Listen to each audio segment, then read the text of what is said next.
Part of this video is sponsored by Skillshare. Chili crisp has been one of China's best kept food secrets until it exploded onto the international scene a few years ago. Since then, the chili crisp segment has evolved into a massive condiment category with hundreds of players fiercely competing for market share, and yes, it even has its own scandals. Looking at you, David Chang. But amid all the chili crisp hype, there's a lesser known gem that deserves our attention, and that is Chiu chili oil. In my humble opinion, it's the king of all chili sauces, period. I challenge you to put it on anything. It's literal food crack. I made a video about this sauce like 5 years ago, but since most of you have probably missed it, it's definitely time for an update. So without further ado, let's make the world's best chili condiment, Chiu chili oil. You might think this recipe begins with chilies, but it actually doesn't. The most important ingredient for Chiu chili oil is garlic, and we have a few options here. Option 1, good old regular garlic.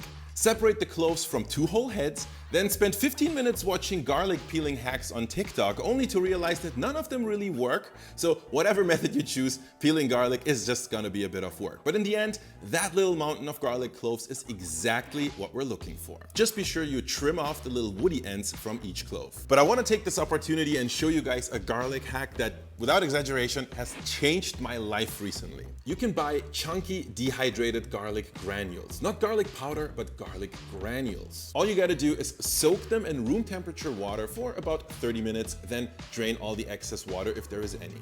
These rehydrated bits will actually last for at least a week in the fridge, so I make a batch of them weekly and use them in sauces, stir fries, and pretty much any cooking application. These are a lot less intense than fresh garlic, so make sure to use about twice as much as you normally would, but the good news is you get a lot less garlic breath from these.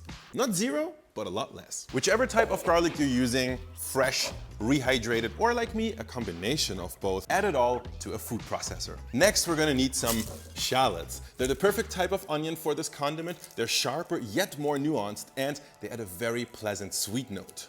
Trim the ends, remove the outer layer, chop into rough chunks, and into the food processor they go. Now, where there's garlic and onion in Chinese cooking, ginger usually isn't far behind, but we don't actually need that much. A medium-sized knob like this should do. Peel that with a spoon, chop into rough chunks, and add it to the food processor as well. Blend everything until it's as smooth and homogeneous as possible, then set it aside while we work on the chilies. Classic chili crisp is made from dried chilies, and Chiu chili oil uses them too, but it also uses a whole bunch of fresh chilies, which adds this incredible fruity note. Grab any type of chili you like, choose your heat level wisely, trim the ends, chop into rough chunks, and add them to the food processor. We'll also need dried chili flakes, but I'm feeling a little extra today, so let's make them from whole dried chilies. It's super important to carefully toast them in a wok first to get them as dry and brittle as possible. Then transfer them to a small food processor and grind them down to your desired texture.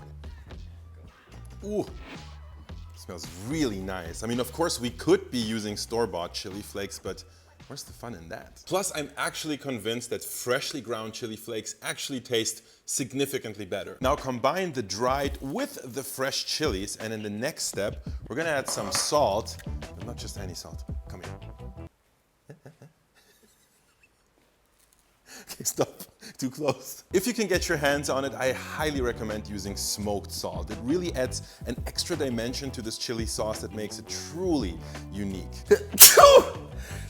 Chili making. Grind everything until it's as smooth as possible, though a little chunkiness is obviously not a problem. We got our chilies, our aromatics, some oil, and all of our seasonings ready to go. You know, in cooking, it's all about knowing exactly what to do and being well prepared, which is actually the perfect time to introduce you guys to this video's sponsor, Skillshare. In case you haven't heard about Skillshare yet, it's the largest learning community for creatives covering an incredible range of topics. Here on the channel, we're obviously all into cooking, but no matter if you're just getting started or if you've been hitting the kitchen for years, I bet you're gonna love Alex French Guy Cooking's class, Cooking Like a Chef. He goes over essential techniques from mastering knife skills to efficiently preparing your cooking space. But what really sets his class apart is how Alex thinks about ingredient selection and improvisation, including a whole chapter on cooking with leftovers. A truly creative approach to cooking that has helped me a lot to expand my own horizons. But that's just the beginning of what Skillshare has to offer. There are literally thousands of creative classes, illustration, graphic design, photography, music, marketing, productivity, community, you name it. On Skillshare, all members can learn on demand at their own pace. The approach is unique and hands-on, where you can even interact with the entire community by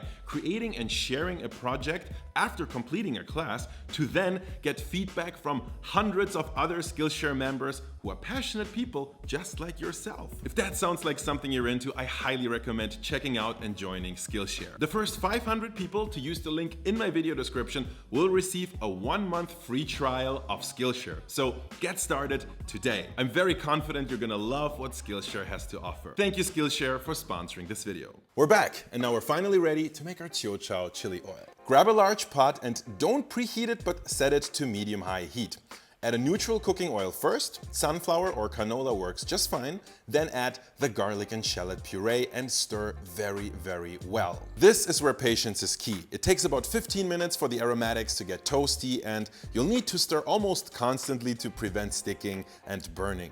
Don't forget to stir your onions. It's annoying, but necessary. Once the mixture takes on a nice golden hue, it's time to add our chilies. Mix them in well and keep stirring frequently for another 10 minutes. For the stirring part, I really like to make sure I'm using a spatula with a flat edge, a little like this one, so I can be super sure I'm really scraping the bottom of the pot and nothing sticks and burns to it, because that would turn our entire oil bitter, and that would be a shame, wouldn't it? All right, so this is looking pretty good for now, so let's kill the heat and add our seasonings. A heap of paprika powder for extra color and flavor, a bit of MSG for that umami kick, sugar to balance the heat, and some sesame seeds for texture and flavor, a drizzle of sesame oil to amplify the taste, and a splash of dark Chinese vinegar for that final touch of acidity.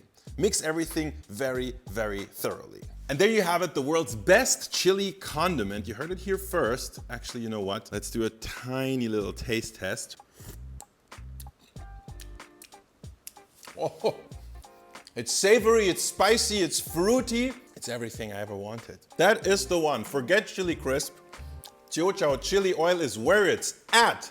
The final step is to transfer the sauce into some nice jars, add a label for that personal touch. This time I'm actually keeping it super simple and just calling it what it is, chili crack. A few more really important notes on this little production over here. First of all, I'm really proud I found these jars, because I think white jars work so much better for like a chili oil or chili crisp than the tall ones that Lao Ganma uses. Why? Because once you're starting to run out of it, you don't need to like go all the way in with a spoon. This is just so much better. However, I ordered these online, and once they arrived, I realized the lid, unfortunately, looks like this. Any brands, any manufacturers, why would you do that? Please stop printing things on things when it's not necessary. Like, this has so many uses without this print, and with this print, I was originally going to design a logo in Photoshop, print it and stick it onto this thing, but I didn't want to have a gross paper sticker on them, so I used acrylic markers. And you know what? Turns out I really love acrylic markers. You can mix the colors, they're waterproof, and unlike most other pens that I could get my hands on, they're suitable for writing on glass, and they have enough opacity that you can even read it, which is pretty cool. Another note for those of you that don't want to die is that you should store chili crack in the fridge. Why? Well, unlike chili crisp, which like all of the stuff inside is mostly dry matter in oil, so it can't really go bad. This stuff lasts almost indefinitely.